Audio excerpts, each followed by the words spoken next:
राज्यातील खाजगी अनुदानित शाळांच्या शिक्षकांचे गेल्या दीड महिन्यापासून मुंबई व कोल्हापूर या ठिकाणी आंदोलन सुरू आहे। त्या ठिकाणी मोठ्या प्रमाणात राज्यभरातील शिक्षक बांधव हे आपल्या हक्काच्या टप्पावाढीसाठी त्या ठिकाणी मुंबईत दाखल झालेले आहेत।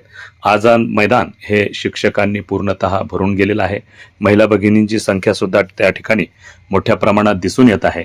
जवळपास गेल्या 2 महिन्यापासून राज्य सरकार जो टप्पावाढीचा विषय आहे तो मार्गी लावण्यासाठी प्रयत्नशील असल्याचं सांगत आहे, परंतु आजपर्यंत म्हणजे जवळपास आता येत्या आठवडाभरावर राज्यामध्ये निवडणुका जाहीर होणार आहेत आणि त्याची आचारसंहिता लागणार आहे, परंतु अद्याप ही टप्पावाढीचा हा मुद्दा राज्य सरकारनं मार्गी लावलेला नाही।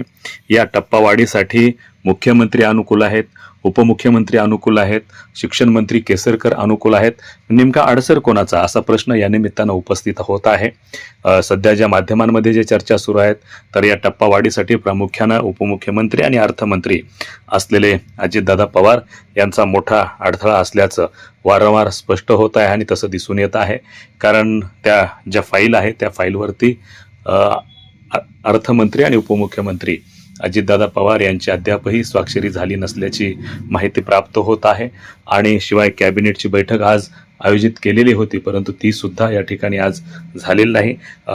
दीपक केसरकर जे शिक्षण मंत्री आहेत त्यांनी सुद्धा जाहीर केलेलं होतं की येत्या शुक्रवारी म्हणजे 27 सप्टेंबर रोजी व्यापक अशी बैठक घेण्यात येईल आणि त्या बैठकीमध्ये शिक्षकांचा हा जो प्रश्न आहे तो प्रश्न मार्गी लावण्यात येईल, परंतु आजच्या दिवशी सुद्धा शिक्षकांचा भ्रमनिरास झालेला आहे। मोठ्या प्रमाणात आता राज्यभरातून शिक्षक बांधव हे आझाद मैदानावर दाखल झालेले आहेत आणि जोपर्यंत टप्पावाढ मिळणार नाही तोपर्यंत या ठिकाणाहून हलणार नसल्याची भूमिका शिक्षक बांधवांनी घेतलेली आहे।